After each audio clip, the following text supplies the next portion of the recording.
Ajá, Gabriel Vera de este lado. El día de hoy les voy a explicar rápidamente lo que es el enlace covalente. El término covalencia fue introducido en 1919 por Irving Langmuir en un paper publicado en el Journal of American Chemical Society titulado como el arreglo electrónico en átomos y moléculas.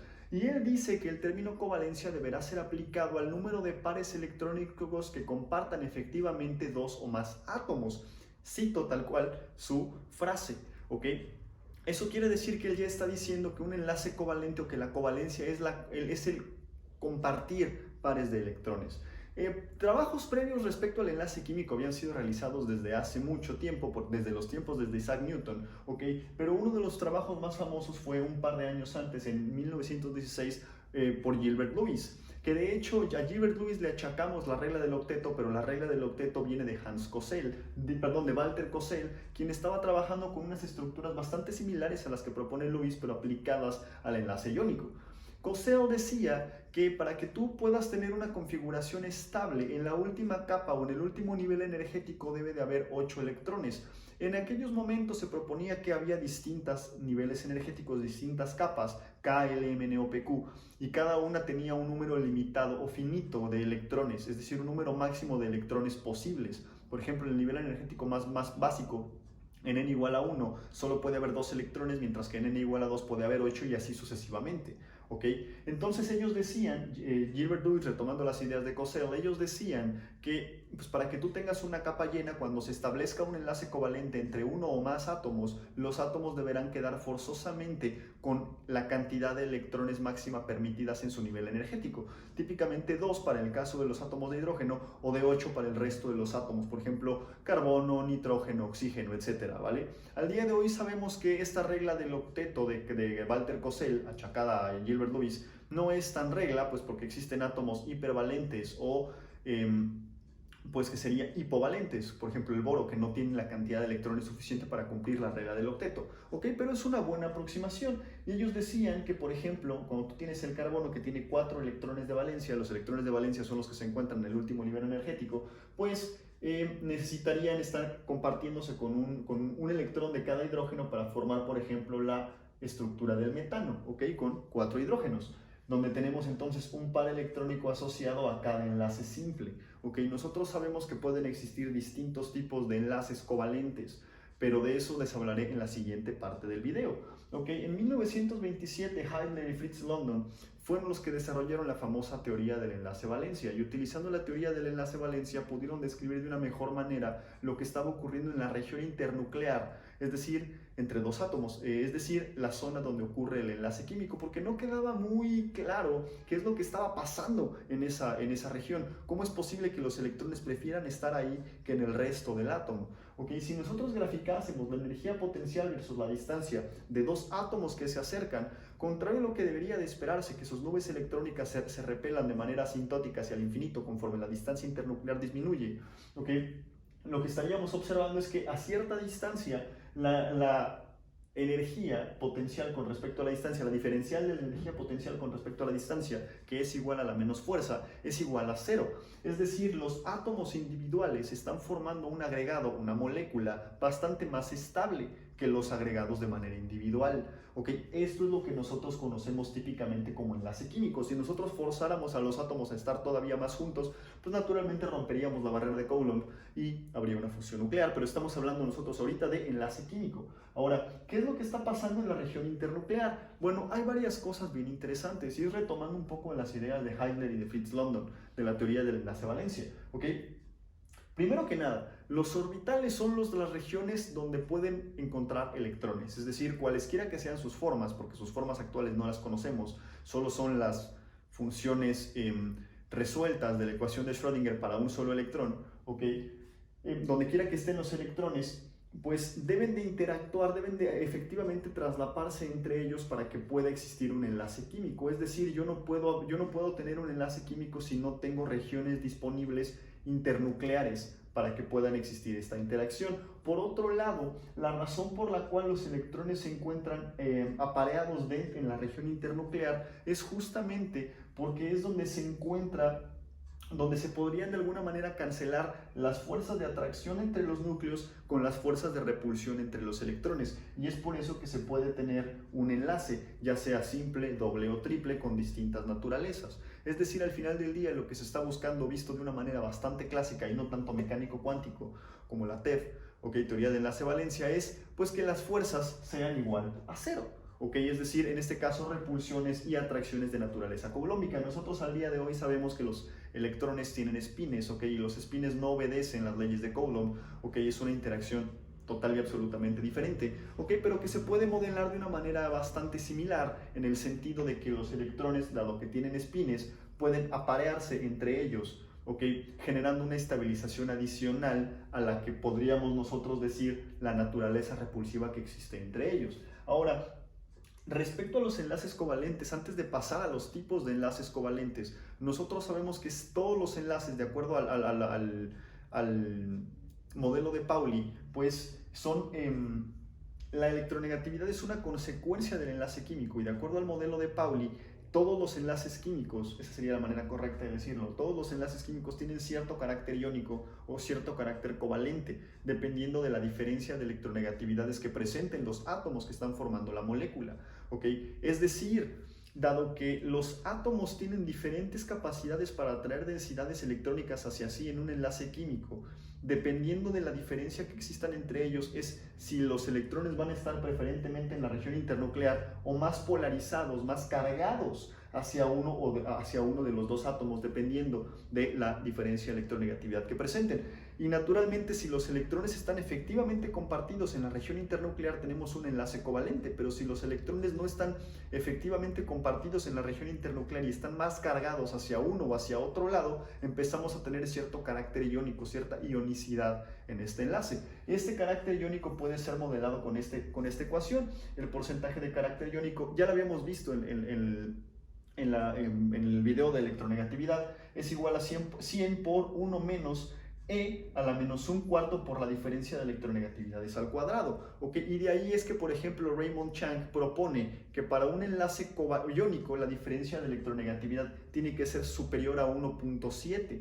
Y eso es porque si yo sustituyo 1.7 y resuelvo la ecuación, el porcentaje de carácter iónico es apenas superior al 50%. Pero por el contrario, si yo sustituyo un valor que sea inferior a 1.7, el enlace será predominantemente covalente, es decir, el porcentaje de carácter iónico será inferior al 50%. Ahora existen dos tipos de enlaces covalentes, los enlaces covalentes polares y los enlaces covalentes no polares.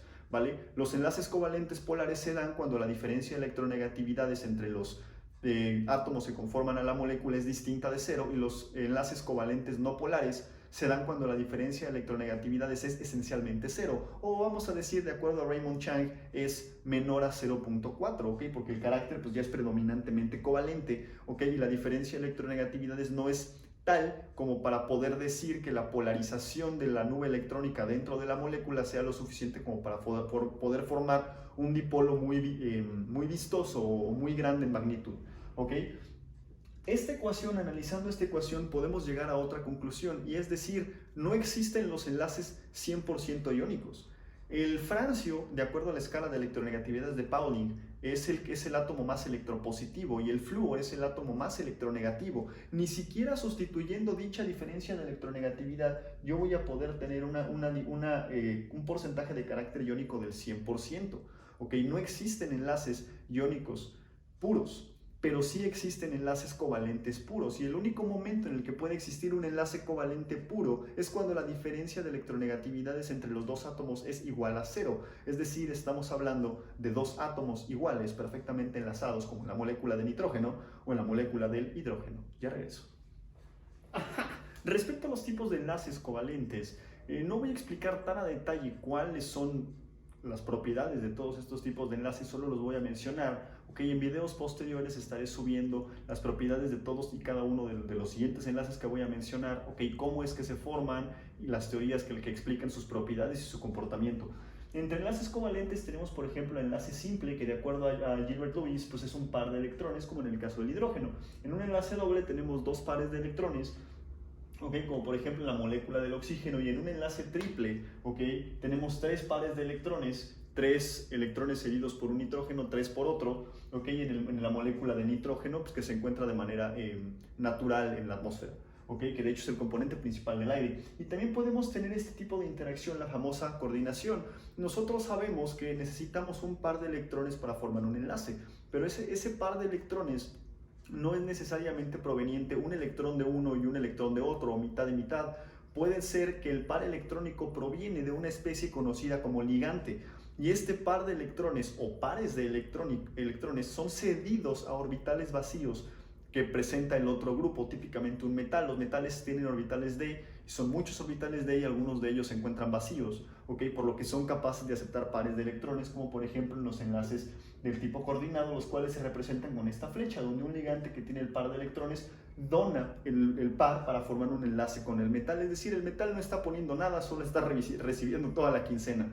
Pero tenemos otros tipos de enlaces, por ejemplo, que de alguna manera explican los enlaces simples, dobles y triples. Por ejemplo, los enlaces sigma, que son enlaces sencillos, como en el caso de la molécula de hidrógeno o en el caso del metano, o los enlaces pi, que están formados en los enlaces múltiples, como por ejemplo en los alquenos y en los alquinos, en este caso en este etino, o por ejemplo en el enlace doble del oxígeno o en el enlace triple del nitrógeno. ¿Okay? Podemos tener también como tipo de enlace covalente a una interacción del tipo pi metal, que es una interacción pseudocoordinativa o del tipo coordinación, en el cual los electrones que están contenidos en el orbital pi, ¿okay? Son cedidos al metal de una manera como un ligante le cede. Es de hecho un ligante que le cede su par electrónico al metal para formar un enlace, como por ejemplo en este compuesto genérico de manganeso o en los famosos metalocenos, que son especies justamente formadas por este tipo de interacción, una interacción de coordinación entre orbitales pi y los metales,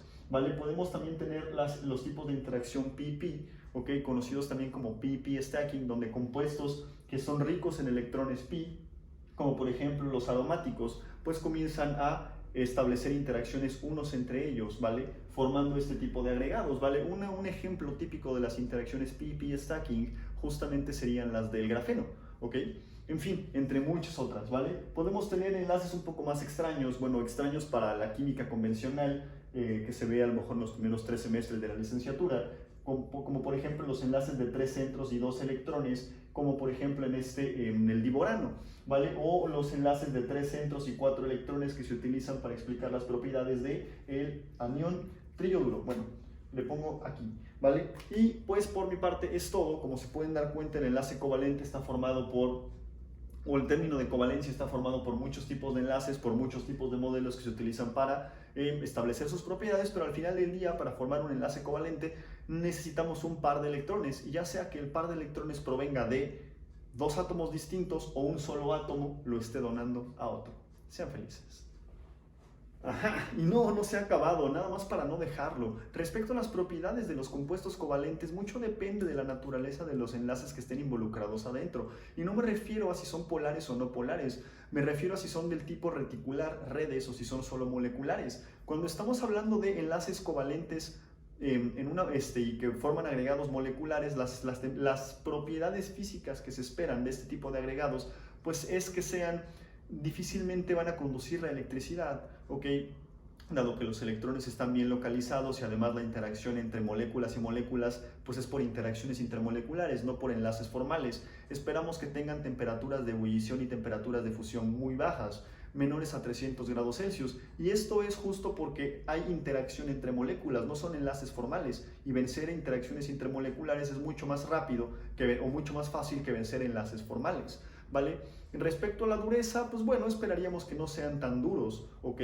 Y probablemente no tan maleables como los estaríamos esperando para una molécula que está formada enteramente por enlaces covalentes, formando una red, ¿vale? Y hasta ahí con las propiedades más comunes que se pueden deducir con las moléculas, ¿vale? Porque respecto a densidad, color y otras propiedades dependen de muchísimos otros factores. Ahora, respecto a los compuestos a los compuestos covalentes que forman redes, bueno, naturalmente una red son multidireccionales, es decir, están formados hacia todos lados, por lo que esta multidireccionalidad le confiere propiedades más estables que cuando solo son moléculas unidas por interacciones intermoleculares, como por ejemplo el diamante o el grafito, ¿ok? Pues tienen temperaturas de fusión extraordinariamente altas, por ende temperaturas de ebullición extraordinariamente altas, justo porque estamos venciendo enlaces formales, no interacciones intermoleculares. Esperamos que no conduzcan la electricidad, y esto es porque no hay cargas formales dentro de ellos, además de que en el enlace covalente los electrones y típicamente los átomos que forman los electrones,